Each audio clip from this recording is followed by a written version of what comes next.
Alright, now we're going to take a look at something called multiplicity of a zero. What in the world is that? Multiplicity is talking about the exponent that's on top of each of the factors. If we connect it to the last problem, practice problem that we just did, let me write it out here. Let's see if I can find it here. It was x plus 1 squared, x minus 3, x plus 5. Multiplicity is the exponent that's on top of those factors. So the x plus 1 factor has a multiplicity of 2, which we say is a even multiplicity. This one here, x minus 3, there's no number there, so we consider that an odd multiplicity.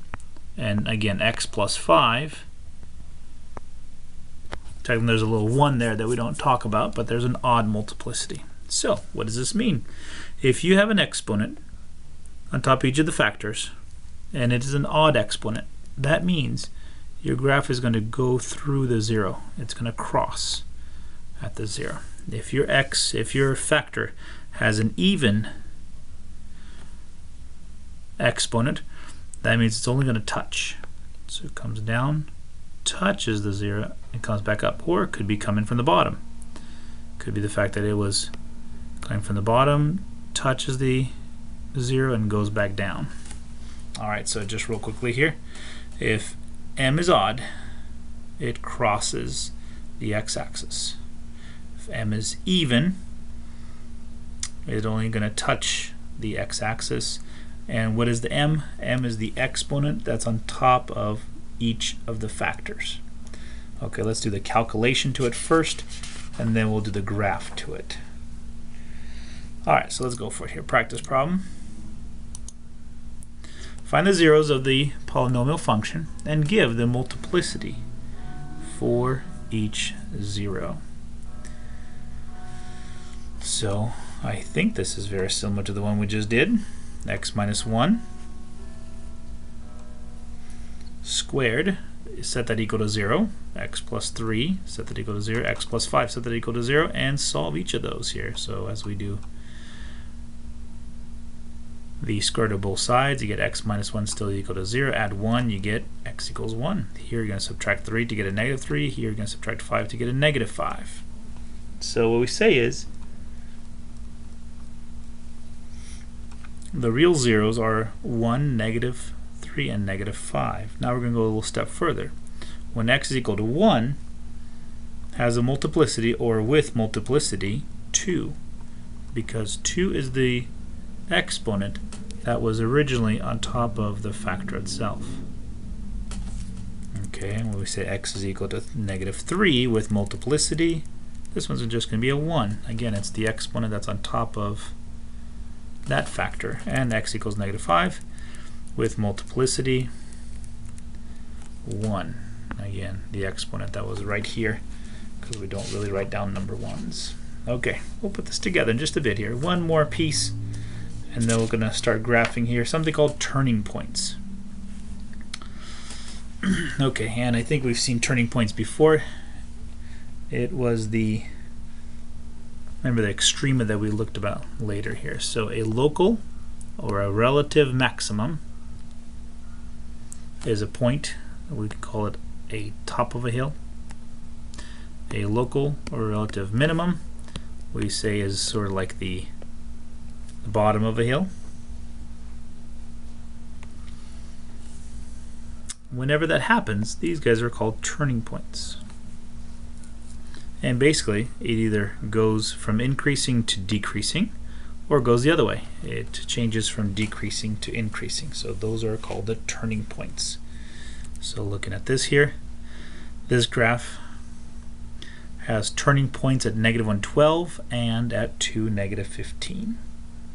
But what we are really interested in is the number of turning points you can have. So in this case, if we're to look at the graph of this, this is actually a third degree polynomial. And the number of turning points it can have is at most 2. There's 1, there's 2.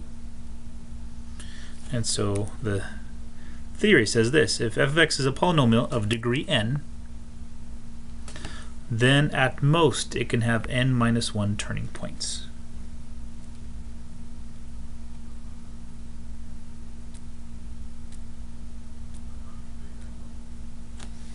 Alright, let's just do maybe the first example. Let's do part A. I think that'll be good. And so it tells you the graphing window here. You're going to go, for x, you're going to go from -10 to 10. For y, you're going to go -30 to +30. So you can graph these on a calculator here. Again, we're not going to do that. I'll have the graph for you already. So I have the textbook as well. But it looks like this. So notice this is x to the 4th, or a 4th degree polynomial. But notice how many turning points it has. 1, 2, and 3 at most. Okay, if you see x to the 3rd, guess what we're going to have at most? It can have 2 turning points. But does it have to have 2 turning points? Always? Not really. You can have x to the 3rd, and notice there is no turning points. H has no turning points. It is increasing all the way through its domain from -infinity to +infinity.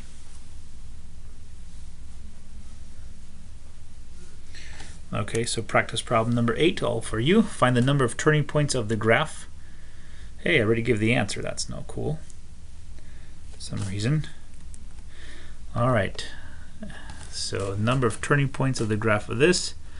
Initially, we say this here, at most 3. Is that right? And then what we have to do, we have to graph it. So looking at the graph, you guys do it yourself here as I do it here, and see if we come up with something that's very similar. I'm going to sketch it real quickly here as well. Alright, and what I have is I have a graph that sort of does something like this. Comes up.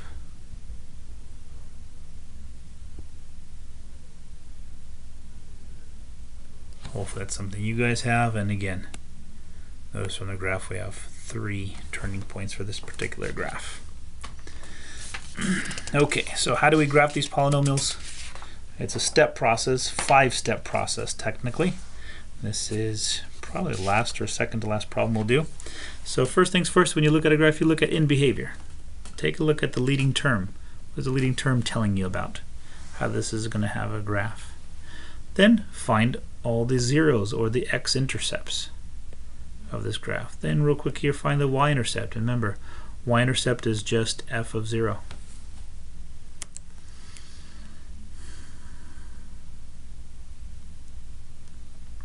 Okay, and then from here, step 4, you pretty much can already tell what the graph's going to look like even without even knowing step 4, and then you graph it. So again, example problem just real quickly here. Notice you have a negative x to the 3rd. Again, automatically you know it's going to model this x to the 3rd goes like this if it was a positive x cubed. But a negative x cubed starts high, ends low. Then you have to find all the zeros, and yes, that's the factoring step. You have to factor all the way down till you get your zeros. -4, -2, +2. And does it cross or touch? Well, x plus 4 has a exponent of 1. It's an odd multiplicity. It crosses. X plus 2, the exponent is 1. Has a odd multiplicity. It crosses. X minus 2 has 1, it's odd multiplicity, it crosses. So in all of the x-intercepts, it's going to cross all the time.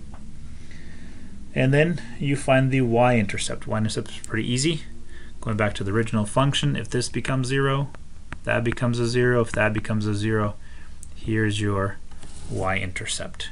Based upon that, you can really skip this whole concept of signs, because you can really just say, in behavior, it's going to start high, end low. You got your x-intercepts, you found your y-intercept, and based upon that you can make a graph right away. So let's try it ourselves here. Can you graph for me a -4 x to the 4th? Well, let me do that again. Alright, I have some stray marks here on this page, but I think they're going to fill in with something that's going to add to the answer here. So first things first, looking at this here, in behavior. What does in behavior do for us? It is a even degree polynomial, but it has a negative as our leading coefficient. So therefore, we say down, down. It's going to start low and it's going to end low. Okay, next goes the zeros. And we have to set it equal to 0 and start factoring away. And so, first of all, I'm going to multiply through by a -1 because I don't like to factor with negatives as my leading coefficient. This point here, hopefully you can factor this down. This is called polynomial in factored form because it's x to the 4th. The only way you get x to the 4th is x squared times x squared. And then you start with the numbers. Two numbers multiply to 4, add to -5. That'll be a -4 and -1 right there. And then can we simplify or factor some more? Yes, x squared minus 4 still factors into a x plus 2, x minus 2, x squared minus 1 factors down to x plus 1, x minus 1. Whew, we got a whole bunch of zeros here. We have zeros at -2, +2, -1, +1. And all of them have a multiplicity of 1, which is an odd multiplicity. Okay, y-intercept, so super easy. That'll be a -4 because it's the end number at the end. Alright, and now the question is there any symmetry? That's kind of what we sometimes look for. Again, do you have to look for this? Not really. As long as you consider the end behavior, zeros, and y-intercept, you pretty much have a pretty good idea of the graph. But you can test for symmetry if you like. And you'll find out, yes, we do have a y-axis symmetry because it's an even function. Okay, now the graph. -2, -1, +1, +2 are my x-intercepts. -4 is my y-intercept. I know it's going to start low, and I know it's going to end low. So can we connect all this? On all the x-intercepts, we also cross. So let's go for it. Going up, crossing, turning back down, crossing, hitting my y-intercept, going back up, crossing, turning back around, and going down. And do I have y-axis symmetry? Yeah, I pretty much do.